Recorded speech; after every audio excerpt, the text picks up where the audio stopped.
Perkenalkan, saya Petrus Kristologus Dogo Espil MTH Leeds.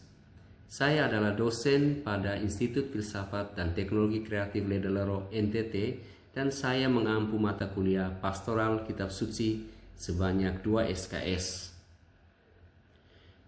Perkuliahan ini dimaksudkan agar para mahasiswa mampu mengerti secara komprehensif tentang pastoral atau kerasulan Kitab Suci dalam Gereja Katolik itu sendiri. Gereja Katolik memiliki fungsi juga untuk menyebarluaskan Kitab Suci kepada semua umat, termasuk dalam kategori-kategori tertentu. Karena itu, para mahasiswa dilatih untuk bagaimana terlibat dalam pastoral Kitab Suci ini. Kuliah ini dirancang supaya mereka juga mampu untuk merancang kegiatan-kegiatan atau pertemuan-pertemuan dalam kelompok-kelompok yang akan mereka pilih, dan kemudian mempraktikkannya pada bagian akhirnya. Semua hal ini dimaksudkan untuk memenuhi pencapaian-pencapaian dari pembelajaran dari mata kuliah ini. Saya akan menjelaskan metode atau strategi pembelajaran dengan mengikuti pola DIA, Delivery, Interaction, and Assessment.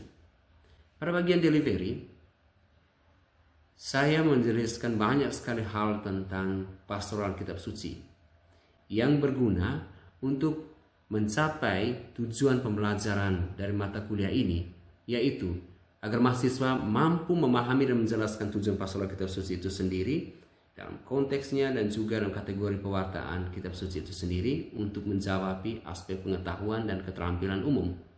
Ini juga menjawab aspek kognitif mereka. Dan kedua, mahasiswa mampu untuk merancang kegiatan pastoral Kitab Suci untuk memenuhi aspek sikap mereka atau aspek psikomotorik. Dan yang ketiga, mahasiswa mampu untuk mempraktikkan pewartaan Kitab Suci dalam kelompok secara efektif dan kelompok sasar yang mereka telah tentukan nantinya. Ini untuk menjawab keterampilan khusus atau aspek afektif. Dalam pembelajaran untuk hal-hal ini, ada beberapa materi pokok yang dirancang dalam 13 kali pertemuan dan 1 kali praktek pastoral dan 2 kali ujian, yaitu ujian tengah semester dan ujian akhir semester. Materi pokok yang diajarkan itu bisa menyangkut tujuan dari pastoral Kitab Suci itu sendiri, faktor-faktor pendukung dan penghambaan pastoral Kitab Suci, budaya dan Kitab Suci, konteks lokal dan pewartaan Kitab Suci itu sendiri, pewartaan Kitab Suci seluruh jenjang usia atau pewartaan Kitab Suci itu menurut kategorial tertentu, dan tema-tema utama dalam pastoral Kitab Suci. Selain itu juga ada teori komunikasi dan juga metode atau pastoral Kitab Suci secara efektif yang berguna bagi mereka untuk menjadi fasilitator yang handal. Lalu ada juga bantuan untuk mereka untuk bagaimana menentukan atau mengidentifikasi kelompok sasar, dan mereka sendiri mulai merancang kegiatan pastoral itu berdasarkan pilihan dan minat mereka dengan kelompok kategorial tertentu. Yang kedua, aspek interaction. Pada aspek interaction ini, metode pembelajaran difokuskan pada sistem student-based learning. Para mahasiswa akan diberi tugas tertentu yang dari awal sudah dirancang supaya mereka mulai membentuk kelompok-kelompok dengan 6 orang maksimal, dan dari kelompok itu mereka coba merancang dan menemukan kelompok kategorial tertentu berdasarkan usia dan juga kategorial lainnya, dan mereka juga bisa merancang kira-kira apa yang bisa mereka buat dengan pastoral Kitab Suci. Dalam upaya ini akan ada banyak pertanyaan yang membuat mereka semakin mengetahui apa fokus dan arah dari pastoral itu. Nah, itu akan dijelaskan juga di dalam perpastoral itu sendiri dalam kelas dan interaksi, sehingga mereka sejak dari awal sudah mengetahui situasi sosial dan secara perlahan mereka mengintegrasikan diri di dalam tugas pastoral seperti ini. Karena itu, segala pertanyaan mereka sangat diakomodir, dan biasanya mereka akan memiliki lebih banyak pertanyaan karena mereka terlibat di dalam karya-karya kerja seperti ini. Itulah salah satu bagian yang bisa diambil sebagai study case, yang dimana mereka sendiri melihat permasalahan dalam berpastoral, dan kemudian mereka mencoba untuk menemukan rancangan yang tepat untuk menangani masalah-masalah pastoral kitab suci itu sendiri. Yang ketiga, aspek asesmen, yaitu penilaian akhir. Nilai akhir merupakan akumulasi dari beberapa hal ini. Yang pertama, kehadiran yang disesuaikan dengan daftar hadir sebanyak 3%. Kedua, pengumpulan tugas-tugas pribadi yang diberikan selama perkuliahan di sebanyak 3 kali dengan persentase 7%. Ketiga, nilai ujian tengah semester yang berdasarkan soal ujian sebanyak 15%. Keempat, kelompok kerja, yaitu keaktifan dan partisipasi dalam merancang kegiatan dan kelompok sasar secara bersama dengan bobot maksimal 20%. Lalu, kegiatan dengan kelompok sasar, yaitu keaktifan, kreativitas, dan kerjasama dalam kelompok ketika mereka melakukan praktek pastoral kitab suci dalam kelompok sasar mereka dengan 25% bobot maksimal. Dan yang terakhir, nilai ujian akhir semester dengan soal-soal ujian dengan bobot maksimal 20%. Berikut ini saya akan menyajikan micro teaching dari pertemuan ke-10 dari rancangan pembelajaran yang berbicara tentang menjadi fasilitator yang efektif, yang merupakan bagian dari teori-teori komunikasi yang berguna bagi mereka, mahasiswa, untuk merancang kegiatan dan menjadi fasilitator yang efektif di dalam kelompok sasar mereka sendiri.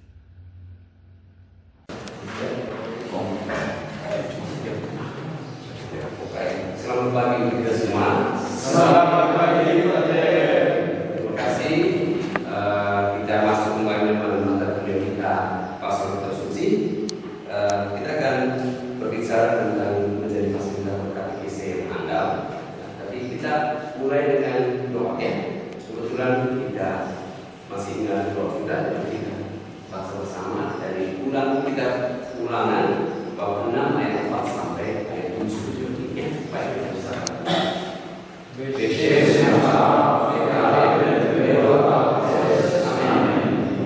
Shema Israel, Adonai Elohim, Adonai Echad, Ve'ahavta et Adonai Elohecha, Ve'kol Elohecha, Ve'kol nafsecha, Ve'kol Elohecha. Apa yang diperintahkan kepadamu pada hari ini haruslah engkau perhatikan, haruslah engkau mengajarkannya ulang-ulang kepada anak-anakmu dan membicarakannya apabila engkau duduk di rumahmu, apabila engkau sedang dalam perjalanan, apabila engkau berlari, dan apabila engkau bangun. Kemuliaan kepada Bapa dan Putra dan Roh Kudus, seperti pada permulaan, sekarang, selalu, dan sepanjang segala abad. Amin. Yongko ya, Yongko. Ini bagi masih Bokerto ya. Baik, kita sudah masuk pertemuan ini dan kita sudah di semester juga ya. Sudah. Saya senang kenal sendiri baik, lumayan lah ya. Nanti berjuang lagi untuk ujian semesternya, ujian akhirnya ya. Nah, kita akan lanjut terus karena goal kita nanti kita sekalian akan berkatekesi secara praktis. Jangan lupa kita mulai nanti dapat hadis sudah diisi ya, supaya jangan sampai nanti ada yang tidak ada ya. Oh, dapat ada dari sana ya, dari belakang ya. Baik. Ya. Nah, sekarang kita akan berbicara tentang ini pada pertemuan kita. Ya, ini ya. Kita akan sampai pada pertemuan ke-8 dan ke-9 sekarang di sini. Ya. Kita akan lihat kemampuan yang mau sampai pada mahasiswa mampu memahami cara komunikasi efektif dalam pastoral kitab suci nanti. Dengan saya berusaha menjelaskan tentang teori komunikasi efektif dan menjadi fasilitator yang handal. Ya, teori komunikasi itu kan banyak. Ya, kira-kira komunikasi itu apa? Ada yang bisa bantu? Kamu kan belajar bisa teori komunikasi, silakan.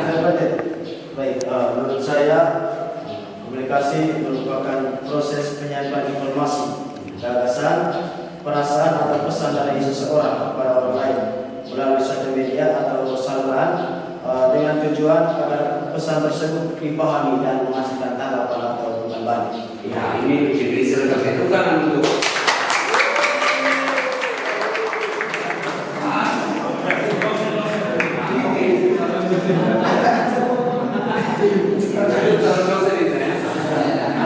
kita dalam kitab suci karena cakupannya terlalu luas, maka saya ambil ini tema ini ya. Nanti kita buat ini menjadi fasilitator yang handal dengan mengaplikasikan teori-teori komunikasi secara sederhana. Karena nanti untuk pastoral kita pastoral yang sederhana tujuannya, sehingga tujuan pastoral kitab suci yaitu menguatkan kitab suci supaya mereka tahu kitab suci dan hidup dari kitab suci kan. Jadi kita tidak terlalu banyak di teori-teorinya, tapi kita langsung ke fasilitator yang handal.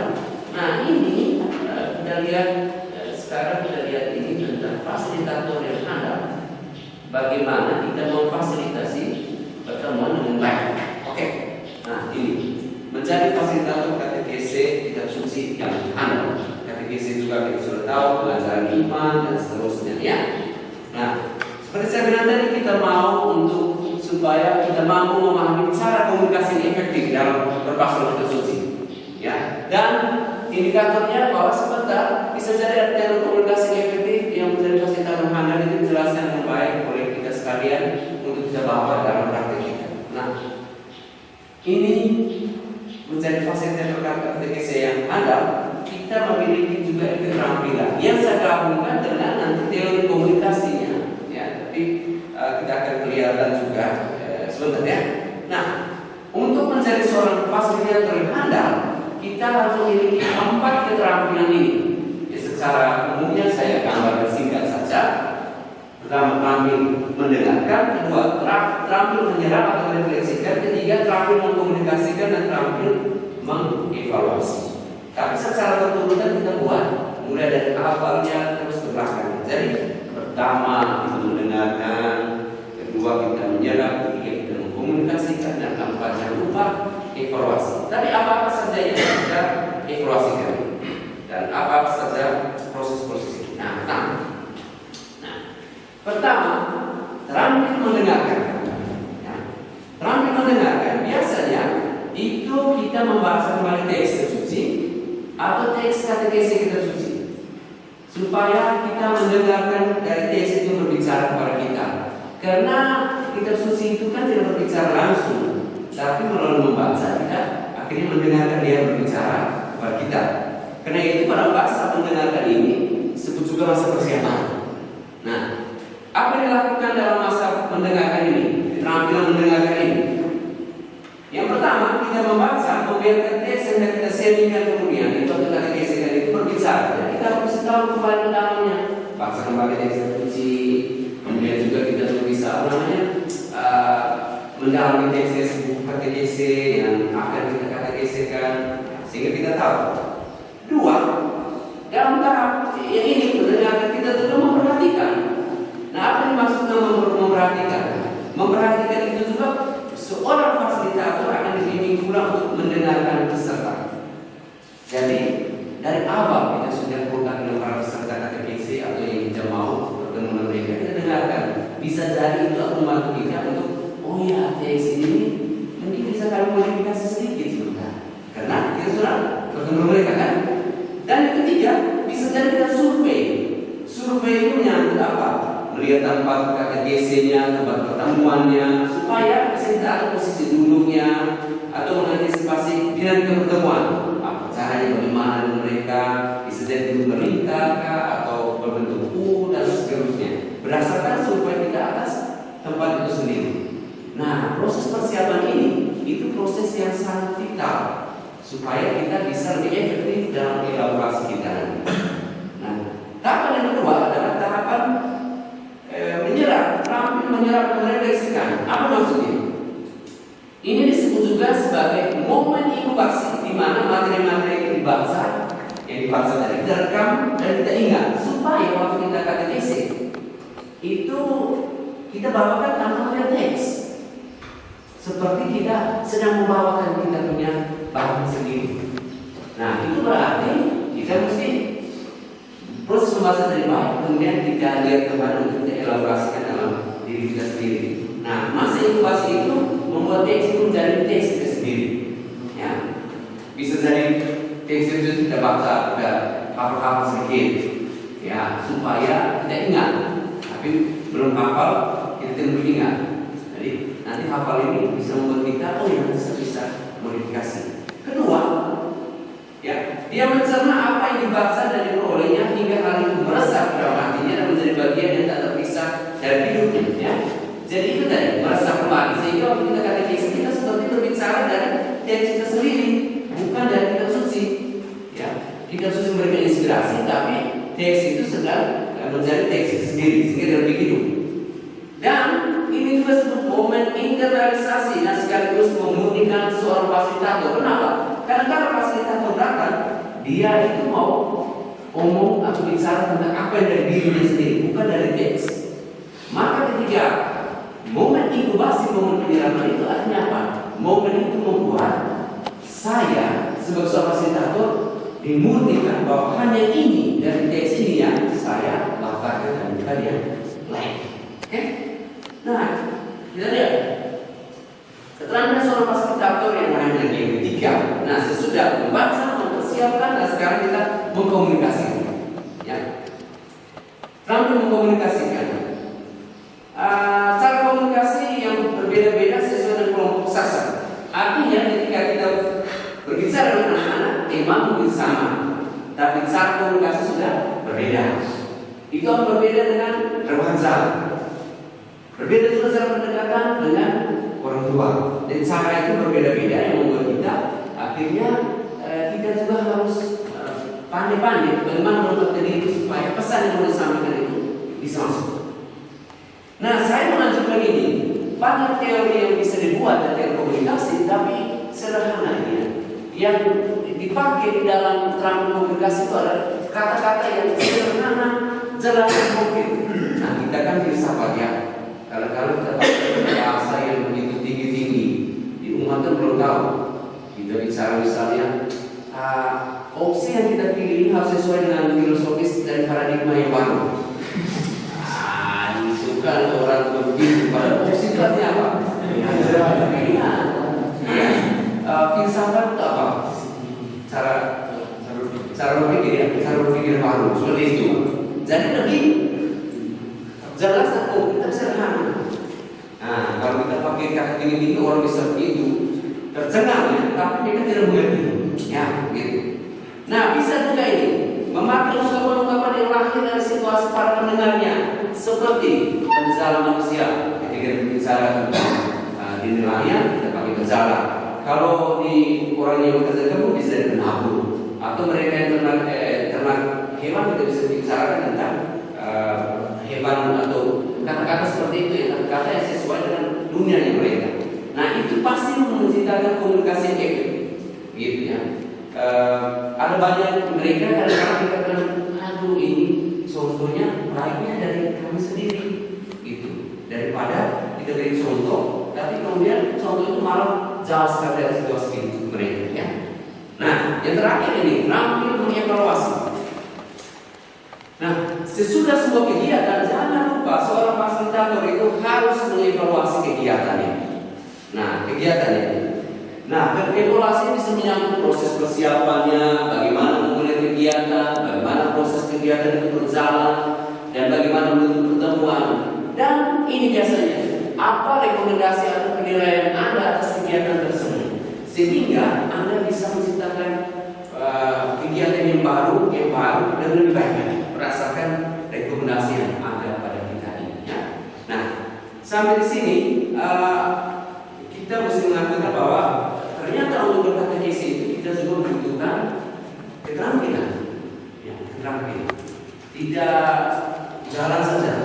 Meskipun kita bicara kelihatan lancar-lancar, tapi itu berangkat dari suatu keterampilan tertentu dan strategi tertentu, supaya kita sosial terbangun orang bisa mengerti.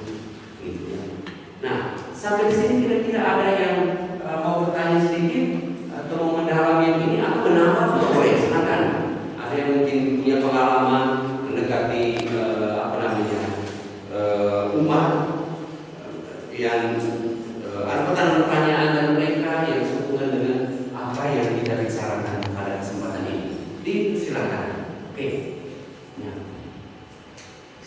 oh ada dua, oh ya. Boleh ya. Baik, terima kasih Pak Des. Satu pertanyaan saya, Ya. biasanya setiap kali katekese, kadang kita berhadapan dengan anak-anak, dan berhadapan dengan remaja, berhadapan dengan orang tua, atau berhadapan dengan kelompok-kelompok tertentu, misalnya mereka yang di penjara atau lansia. Dan dalam setiap momen itu, kita tentunya perlu ada penyesuaian diri seperti yang tadi Pak terjelaskan, supaya antara kita dengan peserta katekese bisa connect, bisa saling mengerti, bisa saling memahami. Saya bisa menyampaikan dengan baik dan juga mereka bisa menerima. Dan dalam hal ini, ya, tidak semua orang mampu berhadapan dengan situasi ini. Kira-kira bagaimana kita mengolah hal-hal seperti ini, Pak, supaya berjalan dengan baik? Oke. Jadi kira-kira waktu kita katekese itu kan kadang-kadang orang tidak tertarik ya. Ya, kadang-kadang kita berjuang bahwa ini penting dan orang tidak terasa penting gitu kan. Nah, bisa jadi pertama karena kita kurang survei mereka sehingga kita tidak terlepas. Bisa jadi saya katakan selalu begini, ada orang yang punya ubi, kita datang bilang ini cara memasak nasi, sehingga mereka mengerti, mereka bilang kami tidak ada nasi, kami masak ubi, bisa bantu kami masak ubi, nah itu lebih tepat. Sehingga mungkin cara memasaknya, tapi kita lihat oh ini ubi. Nah itu daripada tahapan yang pertama, baca kita coba cek apa, kira-kira ini bisa modifikasi tidak bahan itu. Nah yang kedua, kalau kita sudah itu dalam tahapan kita memakai bahasa, kita mesti pakai bahasanya mereka. Nah, sehingga mereka, oh ya ini bahasanya kami, bahasa yang biasanya kami gunakan, sehingga tidak terlalu rasa terganggu pakai bahasa yang mana. Ya. Nah, anak-anak tentu pakai bahasa anak-anak, memang tidak mudah, tapi ya kita kadang-kadang kita harus buat seperti itu ya. Atau ada pertamakan, ya, ada pertamakan tentang ini atau yang punya pengalaman ini, ya silakan. Oke, baik pada kesempatannya. Dalam pengalaman saya selama terjun ke mengadakan kegiatan katekese itu, memang ya abad itu ya saya mengidealkan katekese itu misalnya untuk men-sharingkan pengalaman iman mereka. Tapi mungkin ini berkaitan dengan poin ketiga, bagaimana proses berjalan. Tapi ketika dalam proses berjalan di kegiatan katekese itu, hal yang saya alami itu umat tidak lagi ya men-sharingkan pengalaman, tetapi sekaligus semacam menyindir orang lain. Dan ketika dia selesai sharing, orang lain juga ya semacam menyindir balik. Jadi ada baku serang sindiran di antara mereka. Jadi bagaimana peran fasilitator dalam hal ini? Iya. Oke, saling menyindir kadang-kadang kan mungkin dia maksudnya dia sharing yang baik tapi tersinggung itu ya. Itu juga bisa membuat mereka takut untuk sharing seperti tadi. Tapi kita sebagai fasilitator, kita dalam survei kita juga sensitif dengan hal itu dan kita bisa ambil jalan yang lebih bijak supaya bagian itu kita arahkan. Kita tidak, kalau ada sesuatu kita rasa cukup sensitif, kita arahkan kembali ke tema kita supaya orang tidak berkembang kepada tadi disinggung dan akhirnya bisa menjadi sesuatu yang lain. Dan dengan demikian saya kira kita cukup handal untuk membantu umat untuk ya lebih semangat untuk berbicara. Ya, oke, baik. Dari Pak Bona sudah mengatakan, oh ada lagi dari Pak. Ya silakan. Saya mau bertanya tentang keterampilan tempat. Ya. Apakah keterampilan mengevaluasi proses evaluasi dilakukan sendiri oleh fasilitator ataukah juga melibatkan peserta katekese? Dan apakah proses evaluasi ini dibuat atau diintegrasikan ke dalam proses katekese? Ya, waktu kegiatan ini. Ya. Oke, nah ini pertanyaan yang baik. Lebih detail lagi. yang di samping ini yang adalah evaluasi.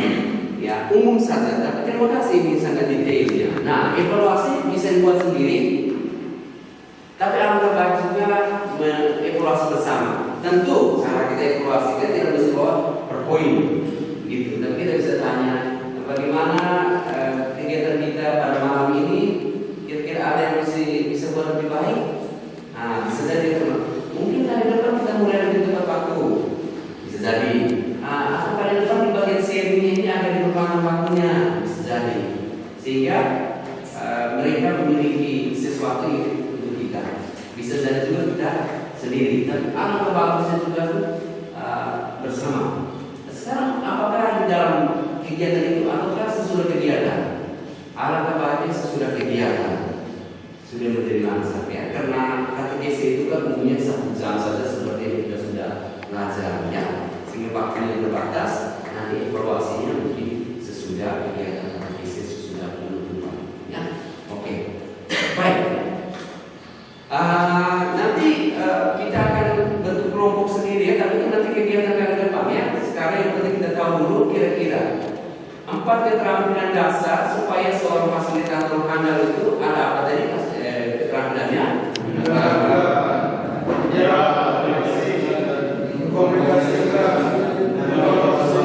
Oke, ya. Jadi mendengar, menyerap, mengkomunikasikan, dan mengevaluasikan. Mudah diingat kan? Kalau dengan demikian ya, kita nanti pembentukan kelompok-kelompok kita buat kelompok KTKC nanti. Nah, itu pertama-tama jangan lupa survei juga harus dibuat, siapa bahan apa bahkan itu harus baca dulu ya, karena itu pintu masuk ke dalamnya. Baik, itu untuk kita ke depannya. Tapi jangan lupa nanti mulai pikir-pikir untuk kelompok mana yang nanti kita pilih untuk KTKC pada bagian akhir dari program kita. Baik, oke. Itu kegiatan kita pada hari ini. Dan ya, ini nanti ada kita subsidi. Jangan lupa kita akan dapat yang subsidi. Kalau ada kemudian ada kelompok umat yang mau membeli, bisa lewat kita dan subsidi supaya waktu kita KTKC mereka juga bisa membaca kita subsidi. Dan ini ada yang